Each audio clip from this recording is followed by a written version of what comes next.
الاول شریف کی ابتدائی چند تاریخ، اس کے اندر رسول اللہ علیہ الصلاۃ والسلام نے دین کو، رب کے پیغام کو اور شریعت کے احکام کو امت تک پہنچا دیا، اور پھر اس کے بعد آپ نے حجۃ الوداع کے موقع پر اس بات کی طرف اشارہ کر دیا کہ الیوم اکملت لکم دینکم،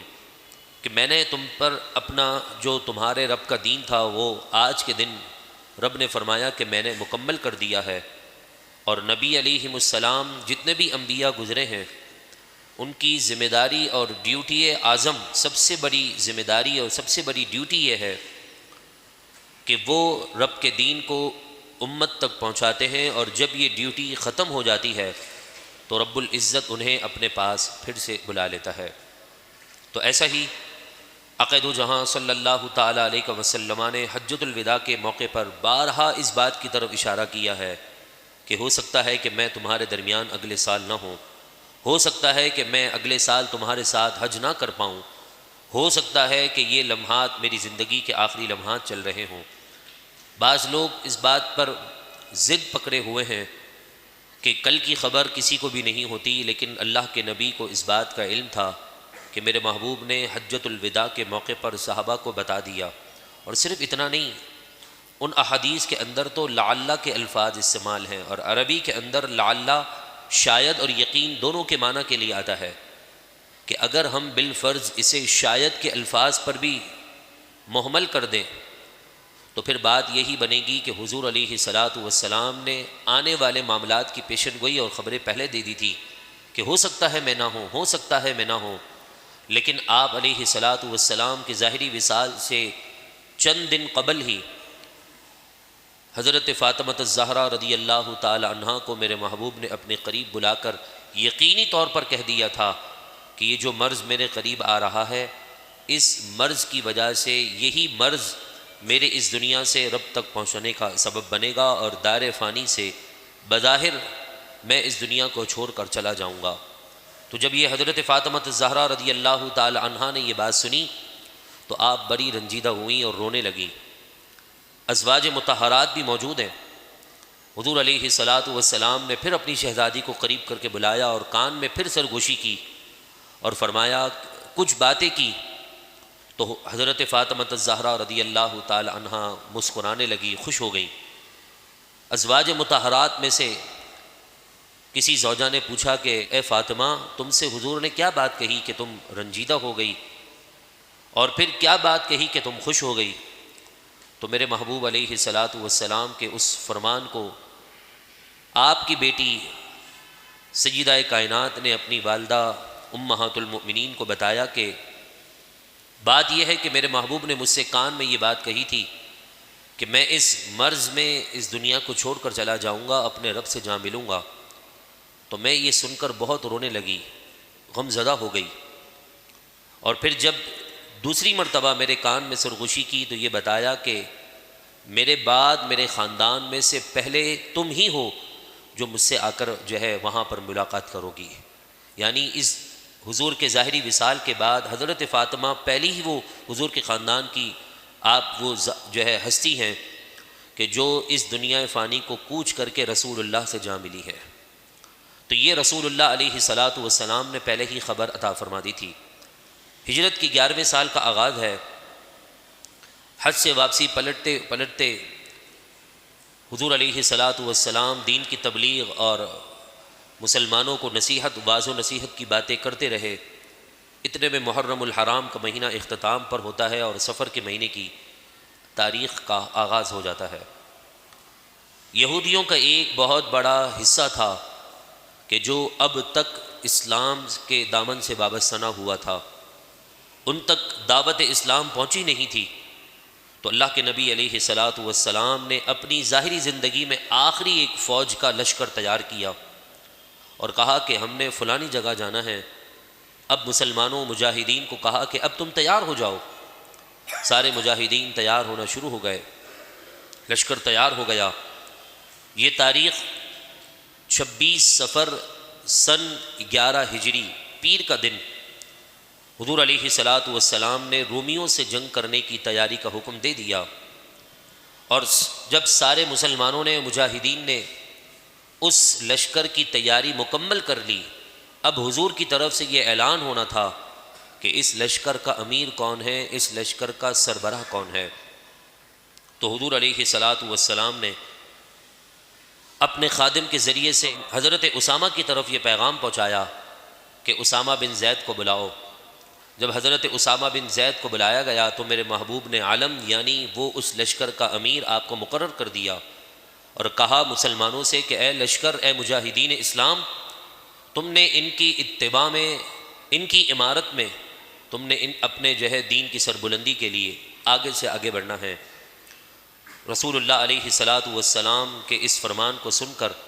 مسلمانوں نے گردن جھکا لی۔ اب یہ سفر المظفر کی آخری راتوں میں، آخری دنوں میں حضور علیہ الصلاۃ والسلام مسجد نبوی سے باہر نکل کر شہر مدینہ کے آخری حصے تک اس قافلے کو روانہ کرنے کے لیے جلوہ فرما ہوتے ہیں۔ اور یہ قافلہ جب روانہ ہونے لگا تو حضور علیہ الصلاۃ والسلام نے حضرت اسامہ بن زید کو یہ وصیت کی اور نصیحت فرمائی کہ اللہ تبارک و تعالیٰ کے نام کے ساتھ اس کے دین میں جہاد کرنا اور دشمنوں کو قتل کرتے رہنا، ان سے لڑائی کرتے رہنا۔ حضرت اسامہ اپنے دیگر ساتھیوں کے ساتھ چلنے لگے اور دیگر جگہوں سے بھی رسول اللہ نے پیغام پہنچا دیا تھا کہ تم اپنے اپنے لشکروں کو لے کر مدینے کے قریب کوئی ایک حصہ بنایا تھا کہ وہاں جمع ہونا ہے۔ جب سارے اطراف سے مسلمانوں کے اس لشکر کے ساتھ مزید لشکر ملتے رہے تو ہر ایک کا یہی سوال تھا کہ امیر کون ہے، اس لشکر کا سپہ سالار کون ہے؟ تو ان لوگوں کو بتایا کہ اسامہ ہے۔ تو پھر یہ بڑے ناراض ہوئے اور کہنے لگے کہ ایک غلام کے بیٹے کو ہمارا امیر بنا دیا، ہم تو اتنے مالدار لوگ ہیں۔ حضور علیہ الصلاۃ والسلام تک جب یہ بات پہنچی تو آپ کے دل مبارک کو بڑا صدمہ ہوا۔ آپ کی طبیعت اس بات کی اجازت نہیں دے رہی تھی کہ آپ منبر رسول پر جلوہ فرما ہو کر کوئی واعظ کی بات یا کوئی تنبیہ کی بات فرمائیں، لیکن بات دراصل اتنی تھی کہ حضور کے غلام پر بات آ رہی تھی۔ ہم بھی الحمدللہ حضور کے غلام ہیں۔ حضور کے غلام پر جب بات آتی ہے تو نبی علیہ السلام کی سب سے اعلیٰ صفت یہ ہے کہ وہ اپنے غلام کی عزت کی حفاظت کرنے کے لیے خود میدان میں اتر آتے ہیں۔ حضرت اسامہ پر جب بات ہوئی تو آپ بیماری کے باوجود سر پر بخار کی وجہ سے پٹیاں رکھی ہوئی ہیں، لیکن آپ نے چادر اپنے جسم پر ڈالی، ایک چادر گرم لے کر آپ مسجد نبوی میں تشریف لاتے ہیں اور آپ نے خطبہ کچھ اس طرح ارشاد فرمایا کہ اے لوگو، تم اس بات کو دھیان سے سن لو، اگر تم لوگوں نے اسامہ کی سپہ سالاری پر طعنہ زنی کی تو تم لوگوں نے اس سے قبل اس کے والد کے معاملے میں بھی یہی معاملہ کیا ہے۔ ان کے والد بھی سپہ سالار بننے کے حقدار تھے اور لائق بھی تھے، اور ان کے بعد ان کا بیٹا اسامہ بھی سپہ سالار ہونے کا قابل ہے، اور میرے نزدیک محبوب ترین میرے غلاموں میں سے ہے اور میرے جان نثاروں میں سے ہے۔ حضور علیہ الصلاۃ والسلام نے حضرت اسامہ کے متعلق اور بھی چند اچھے کلمات کہہ کر مسلمانوں کے اس معاملے کو ٹھنڈا کیا اور کہا کہ لہذا اسامہ کے بارے میں تم لوگ میری نیک وصیت کو قبول کرو کہ وہ تمہارے بہترین لوگوں میں سے ایک شخص ہے۔ حضور علیہ الصلاۃ والسلام نے یہ خطبہ دیا اور آپ اپنے حجر مبارک یعنی اپنے گھر کی طرف چلے گئے۔ حضرت اسامہ رضی اللہ تعالی عنہ رسول اللہ کے حکم کی تکمیل کو پورا کرتے ہوئے آپ اس لشکر کے امیر مقرر ہوئے اور آپ وہاں سے روانہ ہوئے۔ بس ابھی آپ مدینہ منورہ سے باہر نکلے ہی تھے کہ پھر وہاں سے ایک لشکر دوڑتا دوڑتا آیا اور جس نے دل دہلا دینے والی خبر کی آگاہی دے دی اور کہا کہ تم کہاں جا رہے ہو؟ کہا ہم اعلاء کلمت الحق کے لیے جہاد پر جا رہے ہیں۔ تو کہا تمہیں معلوم نہیں کہ حضور علیہ الصلاۃ والسلام کی طبیعت بہت ناساز ہے، نزا کی کیفیات ہیں، سکرات کا عالم ہے۔ جب حضرت اسامہ نے اور دیگر لشکر کے لوگوں نے یہ بات سنی تو وہ اس بات کو سہ نہ سکے اور اس صدمے کی کیفیت کو آگے بڑھنے کے بجائے وہ فوراً مدینے کی طرف دوڑنے لگے، اور جیسے ہی رسول اللہ علیہ الصلاۃ والسلام کے حجر مبارک کے پاس پہنچے تو دیگر اور صحابہ کرام علیہم رضوان بھی وہاں پر موجود تھے، اور رسول اللہ علیہ الصلاۃ والسلام کے لوگ تعزیت کر رہے تھے، اور آپ کے ساتھ جو آپ کی عیادت کر رہے تھے، کہ آپ کے ساتھ جو صحابہ کرام علیہم رضوان تھے، ہر ایک یہی کہہ رہا تھا کہ حضور بہت زیادہ بیمار ہیں، حضور علیہ الصلاۃ والسلام جسمانی اعتبار سے بہت کمزور ہو چکے ہیں۔ حضرت اسامہ رضی اللہ تعالی عنہ نے جب حضور کے ضعف کو دیکھا، کمزوری کو دیکھا، تو آپ نے جانے کا ارادہ ترک کر دیا۔ آپ نے لشکروں کو کہا کہ حضور کی جب طبیعت بہتر ہو جائے گی پھر ہم جو ہے جہاد کی طرف نکلیں گے، مگر رب العالمین کو کچھ اور ہی منظور تھا۔ یہ وقت آہستہ آہستہ گزرتا رہا۔ ربیع الاول شریف کا پیر کا دن آتا ہے، اس وقت آپ کی طبیعت بہت زیادہ بہتر تھی۔ اس دن صحابہ کرام علیہم رضوان نماز فجر کی ادائیگی کے لیے مسجد نبوی تشریف لائے، تو آخری مرتبہ حضور علیہ الصلاۃ والسلام نے اپنے گھر کے حجرے کے اس پردے کو ہٹا کر اپنے غلاموں کو دیکھا۔ صحابہ کرام علیہم رضوان کے چہروں پر خوشی آ گئی کہ آج کچھ دنوں کے بعد آج حضور علیہ الصلاۃ والسلام کی زیارت ہو رہی ہے اور وہ ہمارے درمیان آ کر ہمیں امامت فرمائیں گے۔ لیکن آپ نے اشارے سے کہا کہ ٹھیک ہے نماز پڑھو، اور آپ نے جو ہے وہ پردہ صحیح کر دیا۔ صحابہ کرام علیہم رضوان نماز پڑھنے لگے۔ اس سے چند دن قبل یعنی 2 یا 3 دن پہلے آپ نے حضرت عائشہ رضی اللہ تعالی عنہا سے یہ بات فرمائی کہ اے عائشہ، جاؤ ابو بکر سے کہو کہ وہ امت مسلمہ کی امامت کروائیں۔ حضرت عائشہ کہنے لگی کہ یا رسول اللہ،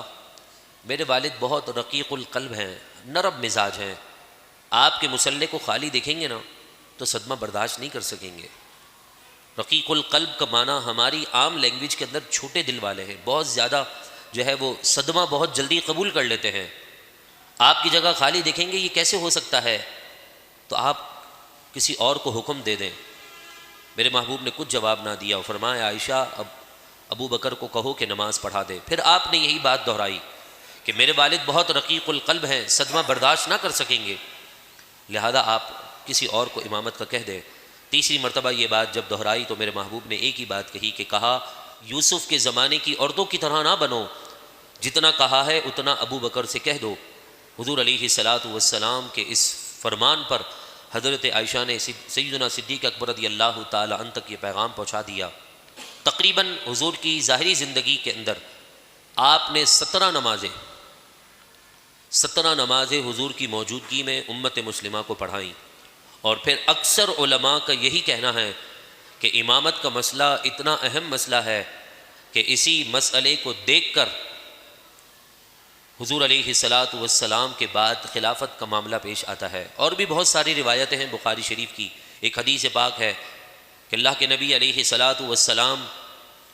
جو ہے وہ اپنے کسی صحابی کے گھر پر موجود تھے، وہاں کنواں بھی تھا۔ کچھ دیر کے بعد دروازے پر دستک ہوتی ہے تو کہا کون ہے؟ کہا ابو بکر، کہا آنے دو۔ پھر کچھ دیر بعد دستک ہوتی ہے تو کہا کون ہے؟ کہا عمر ہے۔ تو پھر کچھ دیر کے بعد دروازہ جو ہے نوک ہوتا ہے تو کہا کون ہے؟ کہا عثمان ہے۔ علماء نے بخاری شریف کی اس حدیث پاک سے بھی یہی بات ثابت کی کہ خلافت کے اندر اگر پہلا نمبر کسی کا ہے تو وہ سیدنا صدیق اکبر رضی اللہ تعالیٰ عنہ کا ہے۔ امامت کا معاملہ ہو، خلافت کا معاملہ ہو یا ولایت کا معاملہ ہو، ہر اعتبار سے سب سے پہلے خلیفہ حضور علیہ الصلاۃ والسلام کے ہیں اگر کوئی تو وہ سیدنا صدیق اکبر رضی اللہ تعالیٰ عنہ ہیں۔ پھر اس کے بعد آپ نے امامت فرمائی۔ پھر ایک موقع ایسا بھی آیا کہ نماز کے دوران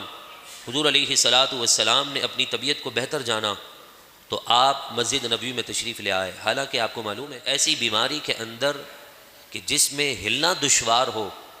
نماز جماعت کے ساتھ نہ پڑھیں تو گناہ نہیں ملتا ہے،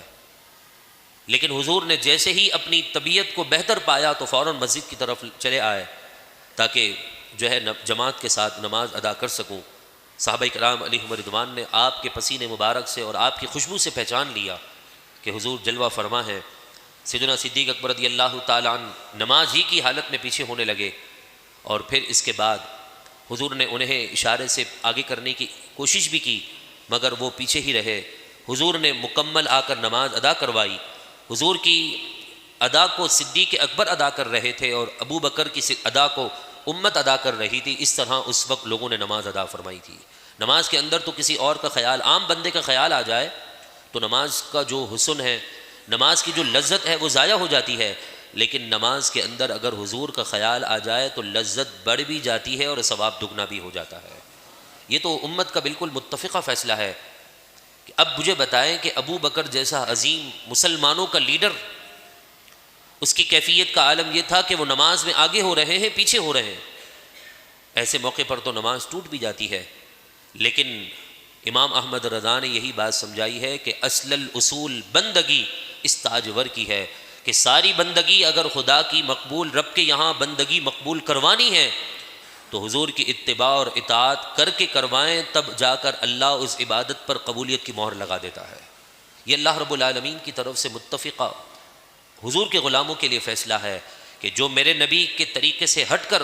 کسی بھی طریقے کے مطابق زندگی گزارے گا،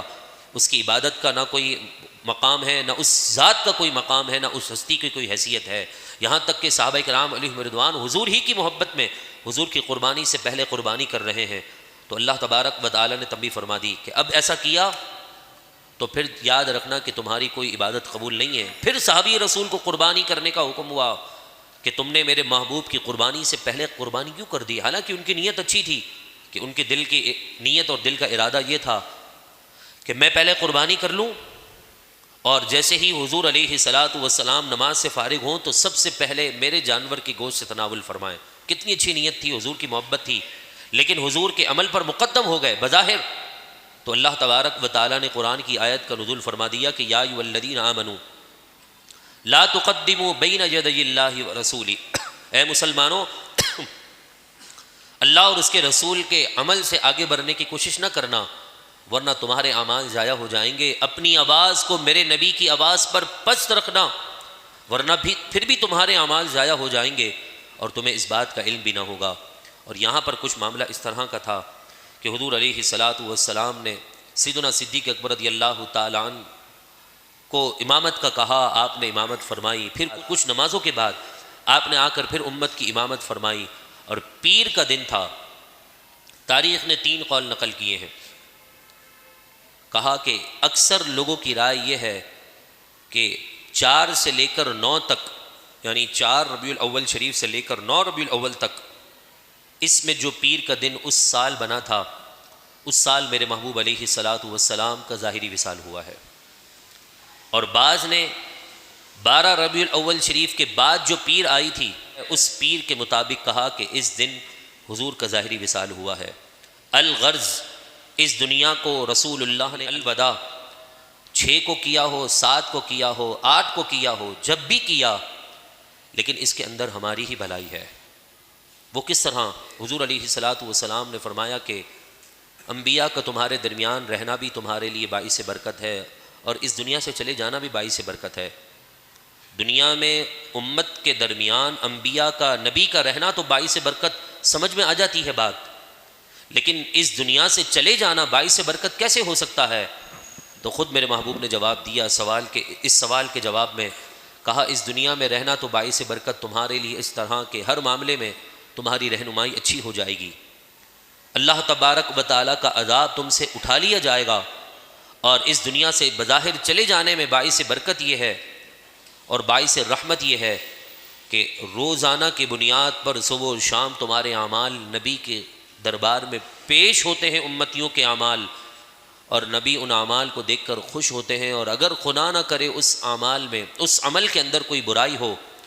تو نبی اپنے رب کے حضور ہاتھ اٹھا کر دعا کرتے ہیں، تو اللہ نبی کی دعا کی برکت سے اس کے گناہوں کو نیکیوں سے تبدیل فرما دیتا ہے۔ لیکن شرط ایک ہے کہ توبہ انسان کرتا رہے، حضور کو رنجیدہ نہ کرے۔ اس کے بعد کیا ہوا، کس طرح صحابہ کرام علیہم رضوان پر غم کی کیفیت تھی، اور کس طرح صحابہ کرام علیہم رضوان نے حضور علیہ الصلاۃ والسلام کے اس صدمے کو برداشت کیا۔ حضرت بلال حبشی کا واقعہ، حضرت عمر فاروق رضی اللہ تعالی عنہ کا واقعہ سننے کے بعد ہر عاشق کے آنکھوں میں آنسو آ جاتے ہیں، مگر اتنی ہی بات ہے کہ جب حضور کی یہ 63 سالہ زندگی ابھی شروع نہیں ہوئی تھی، آپ کی ولادت ہو رہی تھی، یہ تو متفقہ فیصلہ ہے کہ اس وقت 12 ربیع الاول شریف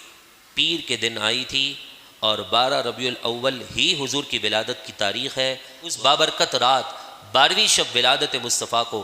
بڑی شان و شوقت کے ساتھ، خشوع و خضوع اور خوش و خرم کے ساتھ منا رہے ہوتے ہیں، دعا کیجیے اللہ تبارک و تعالی ہمیں بھی حضور کے مقام کو سمجھنے کی توفیق عطا فرمائے، اور